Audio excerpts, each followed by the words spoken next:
බාප්පේ මේ නවසරේ ඔම කුල්ල කුජීත ලොන්ත ලුක් එකක් දෙන්න එපා බං. ඔසිතිව හිනාවක් දාන්න. හොඳ බාප්පා වගේ. ඔය හිනාවුනේ. අනේ මොකද්ද බාප්පේ? ඔයා හිනාවුනේ නිකන් දේශපාලන සංවාදයක පක්ෂද විපක්ෂද කියලා දෙකටම නැතුව ආපු දේශපාලනඥයෙක් වගේනේ. මොකද්ද බාප්පේ? මේ කුකුලා කියන්නේ ධනාත්මකව හිනා වෙන්න කියලා. යකෝ ධනාත්මකව හිනා වෙන්න පුළුවන් ධනෙ අතේ තිබ්බන. ධනපාල හිරේ අතේ පිච්චිය නෑ බොල. හරි. හිරේ ඉන්න ධනපාලව එළියට අරන් අතේ ගානක් කැපෙන්න වැඩක් තියෙනවා බාප්පෝ. ඒකනේ අපි බාප්පව මේ නවසරේ මෙහෙම හොයන් ආවේ ඕන. අනේ රත්තරනේ මේන් වෙන්ද මේ නවසරේ පළවෙනි මාසෙවත් ගුටියක් නොකා පාඩුවේ ඉන්න දෙනවද? බාප්පේ තල්ලුව හන්දිය වහපු හાર્ඩ්වෙයාර් එක ඕන්නම් ඒක කරන් යන්න ගන්න පුළුවන්. ඒකයි. ඒක මොනවා කරගෙන යන්නද බං? ඉන්න මීයෝ ටිකෙන් මීයෝ ෆාම් එකක් දාන්න දුඹලා කතා කරන්නේ. බාප්පේ මීකුණක් නිකුණලා සිටුවරේක් වෙච්ච චුල්ලසෙට්ටි ජාතක කතාව දන්නේ නැtei. මීකුණකින් උනත් පෝසත් වෙන්න පුළුවන් බං. මොකක් හරි ගලපන්න වරෙන්කෝ යන්න. හප්පා මේක මොන කඩයක්ද බං? හිතා ගන්න බෑනේ. මේ රේන්දයි යකඩෑනයි. බාප්පේ මේක හાર્ඩ්වෙයාර් එකක්. මට තියෙන තීක්ෂණ බුද්ධියෙන් විශ්ලේෂණය කරලා අරන් බැලුවාම ඔය බඩු පිය දාපු අන්ඩර්ස්කර්ට් එකට රේන්දයක්. අන්ඩර්ස්ටෑන්ඩ්? එතකොට මේ අඟල් දෙකේ ඇන වගේ හාල් මැස්සෝ ඉන්නේ. එතකොට මේක කරවලත් වික්කද එතකොට? ඔය මීයන්ට වහ තියන්න ගිනාපු හාල් මැස්සෝ බාප්පේ. මීයෝ කාලා නැත්තේ යකඩන විතරයි. සිමෙන්ති පවා කාලා ගියාංගෝ. මම දැකලා තියෙනවා බාප්පේ මේ හાર્ඩ්වෙයාර් එකේ කැෂියර් එකේ පූසියෙක් ඉන්නවා. යකෝ ඒ පූසියෙක් නෙමෙයි බොල. ඒ හાર્ඩ්වෙයාර් මුදලාලිගේ දුව. හැබැයි සොෆ්ට්වෙයාර් ගතියක් තිබ්බේ. යාවත් මීයෝ කෑවත් දන්නේ නැහනේ. නෑ යාව නම් කෑවේ යාට සෙට් වෙච්ච කොල්ලා. කොහොම කෑමක් කෑවද කියනවා නම් හાર્ඩ්වෙයාර් එක වහන්නම උනානේ. බාප්පේ කොහොම අස්කලා හොඳේ මේ බාප්පේ මේ රේක්කයි බලුදන් වල ටිකයි ඉබ්බ ටිකයි මොකද කරන්නේ? ඔය රටපට ටික එළියට දාංගෝ. යකඩ වලට ඉක්ුණලා දාලා කඩේ කාට හරි කුලියට දීලා කුලියෙන් ගානක් අපි කපමු. ඒක ලාභයි බං. අම්මේ අපරාධනේ බාප්පේ. මෙතන හොඳ බිස්නස් තියෙන තැනක් බං. මොකක්වත් කරන්න පුළුවන්ද බං මේ මීයෝ එක්ක? උඹලට කියන්න මේකේ මුදලාලි මට කිව්වා ඇඳගෙන ඉන්න සරම පවා ධනිස්ස ගාවට යනකම් උන් කපනවලු. අපේ නොකප ඉදීද ගියාංගෝ. හැබැයි බාප්පේ කරවල ගඳට මීයෝ කපන එක වළක්වන්න බෑ සක්වරයටවත්. හොදලා ඇඳුම් අඳිමු.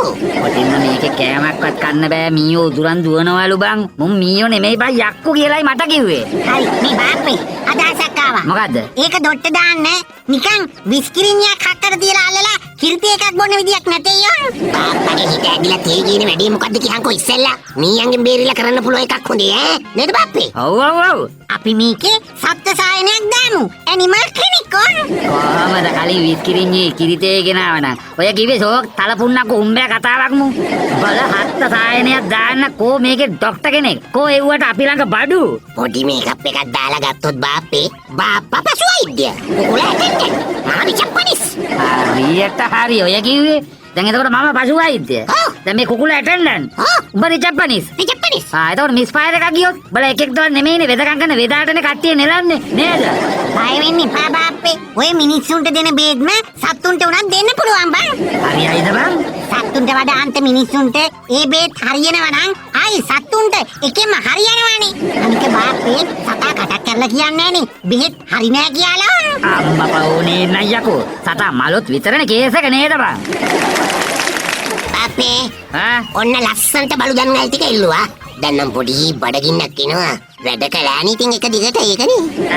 දැන් මේ පළවෙනි සතාගෙන් ගානක් කැපෙන්න කියලා උඹලා දෙන්න මගේ අතේ තිබිච්ච හල්ලි වලින්. විස්කිරිඤ්ඤා 3යි ඥාන කතා 3යි. එතකොට ටී බනි ජෝඩු 3යි. ඇම්බුන් කේගෙඩි 3යි කිරිතේ 3යි. බිස්කට් පැකට් එකයි. ඒ උදේ වරුවට. එතකොට තමයිට චිකන් බුල් කෑම 3යි යෝගට් 3යි. යකෝ ඕම කන්න හොඳද ගියහල්ලකෝ. ඒක අහන්න ඕනේ උඹෙන්. අපි නම් මේ හැදෙන වයසනේ. ලෙඩ මුකුත් නෑ නෙමෙයි. මම කියන්නේ ශරීර සෞඛ්‍යයට හොඳ නෑ කියලා නෙමෙයි බං. මගේ සාක්කුවට හොඳ නෑ. ඕම කනකොට ඉතින් උඹලට නම් ලෙඩක් හැදෙන එකක් නෑ. හැබැයි මාව නම් ලෙඩ වෙයි බලයින්ද ඇද්ද? මගේ අතේ සල්ලි ටිකනේ දිය වෙන්නේ. ඒක හිමින් කාලා. අපේ අම්මා කියන්නේ මට කන්න දෙන වෙලාවේ අලියෙක් හැදුවා නම් ඉජුක් ගාපුවම වලිගවත් තමයි කියලා. එහෙමයි අපේ අම්මා කිව්වේ මට. දැන් මේ වැඩේ පටන් ගන්න හිතුවට මේක අපිට කරගෙන ගිය හැද්ද බං? සතේ පහකට බය වෙන්න එපා බාප්පේ. යකෝ සත්තු වගේ ඉන්න අපිට ඇනිමල් ක්ලිනික් එකක් කරන්න බැරිද? ඔය නතින් ඕන. බාප්පේ අපි හිතමු බල්ලෙක්ට ගුල්මි හැදිලා ආවා කියලා. දෙන බේත ෂුවර් නෑ. පට ගාලා බාප්පේ උඹ බේත බීලා බැලුවා. අවුලක් නැත්තම් බල්ලට දුන්න. එහෙමනේ. එහෙමද?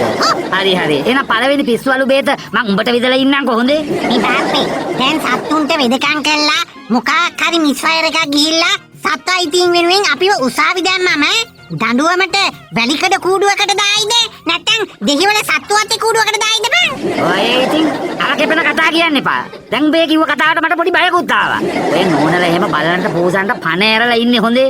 මයිලකට හරි මොනවා හරි වුණොත් අපිව නොමරා මරයි ඈ. අපි එක්ක මේ හાર્ඩ්වෙයාර් එකේ ඉතිරි වෙච්ච උදලුත් තියෙන එකේ අපි අමුඩ කෙටියන්ඩන් අමුඩ කැතයි නම් සෝඩ් දෙකක් ඇඳගෙන අඳේට කුඹුරු කොටමුකෝ. අර ඡන්ද වලට කලින් දේශපාලනතුමන්ලා එම් බැලලා කොටන්නේ. දේශපාලතුමාලා නම් කොටනකොට වටේට සෙනඟ පිරීලා අප්පුඩික් ගහනවා. රෙදි හැට් ඇඳගත්ත මොඩල්ස්ලා නියර දිගේ පොලිමට නිල්ල සොයා ෆිල්ම් එකේ වගේ ඇඹුල අරන් එනවා. එහෙමද අපි කෙටුවොත්? අපේ මායියනේ රාකලාත බීපු නාලාගිරිය තින්න වගේ එන්නේ. බලයි මායි ගොම්බානයි මාරු වෙලා තියෙන්නේ එතකොට.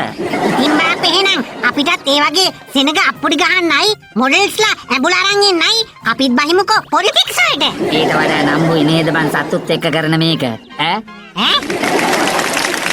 අපි දැන් අපි ඕනම සතෙක්ට වෙදකම් කරනවා කියලා බෝඩ් එක ගැහුවට එතනත් පොඩි අවදානමක් තියෙනව නේද? ඒ මොකද්ද තියෙන අවදානම?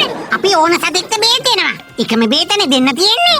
බොහොම කිව්වට දැන් අලුත් පරපුර මාර සත්තු බං ඇති කරන්නේ. මේ ජෙන්සී එක එන වෙනස්. කටුස්සෝ ගෙම්බෝ හූනෝ කැරපොත්තෝ හකරැල්ලෝ අසනීප වෙච්ච ඔය සතෙක් ගෙනාවා. අපි මොකද කරන්නේ? අම්මපා දැන් හැදෙනේ උණුයි සත්තුයි මටත් පැටලෙනවා බං.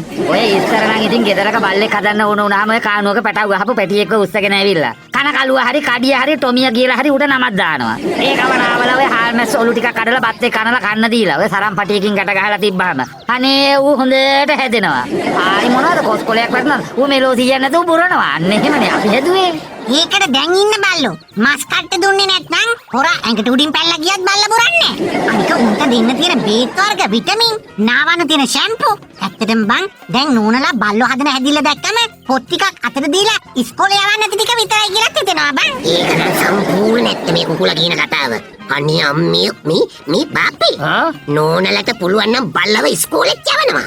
අර ළමයි ඉස්කෝලේට දාන්න තියෙන අමාරුව දන්න හින්දා බල්ල බේරිලා ඉන්නේ.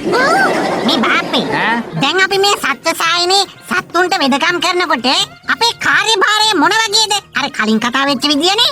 මමනේ දොස්තර. හරි. එතකොට කුකුළුම් බෑටන්ඩා. ඔව් බාප්පෝ. ඔෆිසාරි ජප්පනිස්. හරි. ඔව් මම සතුන්ට ප්‍රතිකාර කරනකොට ඒ කියන්නේ ඉන්ජෙක්ෂන් එකක් එහෙම වතුර දාලා ගහනකොට ඔය සතෙක් මුත්‍රා කළා ජරා කළා. ඒ ටික උඹලා දෙන්නට සුද්ධ කරන්නනේ තියෙන්නේ.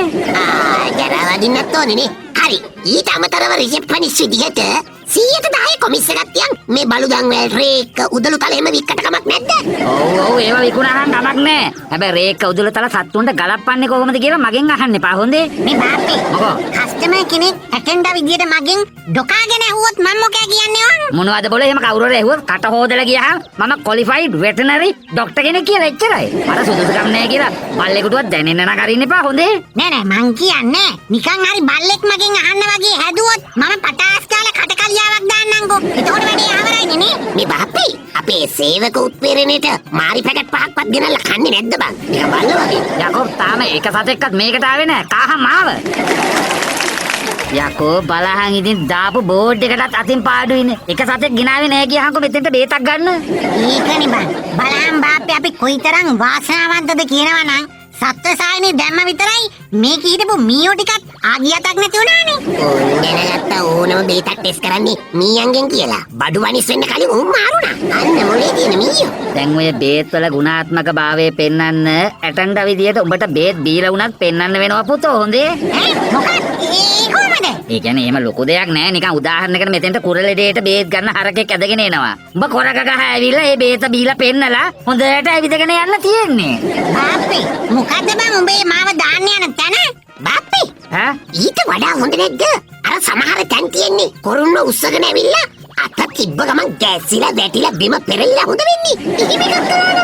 ඒව වැඩක් නෑ බං. දැන් කවුරු හරි ලෙඩෙක් ඒ කියන්නේ සතෙක් ට්‍රීට්මන්ට්ස් වලට අරගෙන මෙතෙන්ට ආවහම ඒ කරන ඕන වැඩ ටික උඹලා දන්නවනේ එච්චරයි කරෙන්න ඕනේ ඈ. ඉව්වනම් හරි බාප්පේ. මම ලෑස්ති වෙලා ඉන්නේ. මේ තියෙන බඩුවන්. ඔය මොකද්ද බොල ඔය? වැටි මාර පොල්ලක්. ඒක තමයි බාප්පි මේ ඇනිමල් කන්ට්‍රෝල් ස්ටික් එක. ඒකද? නහයට අහන්නේ නැති බලු දණ්ඩෙක් ඇවිල්ලා නොකඩවා අපේ ට්‍රීට්මන්ට්ස් අවුල් කරනවා නම් මෙන්න මේ ඇනිමල් කන්ට්‍රෝල් ස්ටික් නහත් වැටිමාර පොල්ල භාවිතා කරනවා. භාවිතා කරනවා. කන්ට්‍රෝල් නැති සතෙක්ට. හරි දැන් ඔක භාවිතා කරන විදිය මට පොඩ්ඩක් කියහන්. සතා කියන දේ අහන්න නැතුව අපිව කන්න වගේ හදනවා නම් දෑට බදලා කොන්දර දෙකක් දීපු ගමන් සතා කන්ට්‍රෝල් ඕන. යකුනේ මේක සත්ව සායනයක්. සත්ව ඝාතකාගාරයක් නෙමෙයි. දැන් බලා හදන්නේ සත්ව අයිතීන් උල්ලංඝනය කරලා සත්ව හිංසාව යටතේ දඬුවම් ලබන්නද මීහරකුනේ. මම දන්නේ තින්දාන්නේ බාප්පේ. මානව හිමිකම් වලට වඩා සත්ව හිමිකම් වල ගත යුත්තක් තියෙනවද? මේ මානව හිමිකම් නම් ඔය 100 ගානට කඩ වෙනවනේ. අම්මා පම්පත් සතෙක් වගේ හිටියට මිනිස්සෙක් වගේ හිතනවා නේද? බාප්පේ මොකෝ කවුද නෝන කෙනෙක් එනවා. සතෙක් නම් පේන්නේ නෑ. නෝන ටිකක් සතෙක් වගේ. කියන්නේ මේ බල්ගේරියන් වලස් ලුක් එකක් තියෙන්නේ. යාට මේක ගන්නද දන්නේ නේද බාප්පේ? බබ්බා එතන වචනයක් කතා කරන්න එපා. හොඳේ එන්න මැඩම් එන්න. ටේක් අ සීට් වාඩි වෙන්න. ඔයාලා ඇනිමල් කියා නේද? අපි වෙට්නරි තමයි ගොඩක් කරන්නේ. අනික් වෙලාවට ඇනිමල් කියා කරනවා. නේද ડોක්ටර්? මෙන්න මේ නම්බරේ ගන්නකෝ. නම්බර 65. යකෝ චැනලින් නම්බරේ දෙන්නේ රිචප්පනිස් නේද? ඔබ ඇටන්ඩා. ඇත්තකින් හිටහන්. මේ ඔයාද වෙට්නරි සර්ජන්?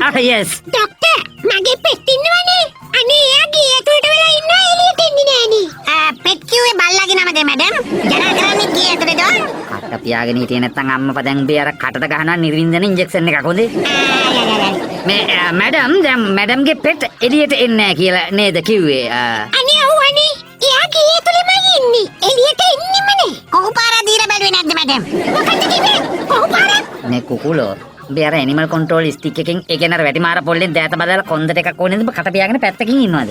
නෑ ඉතින් ගේ ඇතුලේ ඔය පුටුවස්සේ ඇඳන් යට ඉන්නවා නම් එළියට ගන්න පුළුවන්. ඔය කොස්සට විතරයිනේ. ඒකයි මං ඇහුවේ ඕ.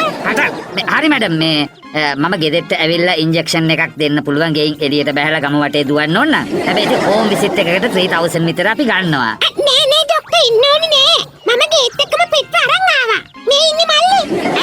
මැඩම් ඔය මල්ලේ ඔතන් ඇවිල්ලා ඉන්නේ බල්ලෙක්ද පූසෙක්ද? නෑ අනේ මගේ පෙට් ඉබ්බෙක්. එයා ඉන්නේ කට්ට ඇතුලේ. ඒ කියන්නේ එයාගේ ගේ ඇතුලේ. අනේ එයාගේ ගේ ඇතුලෙන් එළියට අරන් දෙන්නකෝ. ඌටා ඉබ්බෙද්ද? යකෝ ඉබ්බව කට්ටෙන් එළියට ගන්න මේ උඹට පුළුවන් ද කුකුලෝ? කන්න පින තියෙනවා නම් 3-5 අඹරගෙනනේ එන්නේ. ඉමි කන්න නෙමෙයි මේ ගන්න පුළුවන් මේ. අපේ ගමේ හිටපුන් වදුනේම එහෙම එළියට අරන්නේ. හැබැයි ගන්න වෙන්නේ ඉබ්බගේ කටු දෙක පළු ගහලා. පෙට්ට අරන් යන්න වෙන්නේ අබරල කොලේ කොතෙන් තමයි. කමක් නෑනේ. ඉන්නවකෝ. මම පොලිසිය අරන් එනකන්. නෑ කතා විතරක්. ඉන්නවා මම. නෑ නෝනා ඉතින් අපි කලින් කරලා තියෙන විදිය කිව්වේ. අයි බාප්පේ උඹටත් මිදි ගන්නේ. ඔන්න රිසප්පනි විදියට මං ඉස්සරහා දොර වැහුවා. දැන් ඉතින් පොලිසියෙන් එන්න කලින් පිටිපස්සෙන් දුවගල්ලා.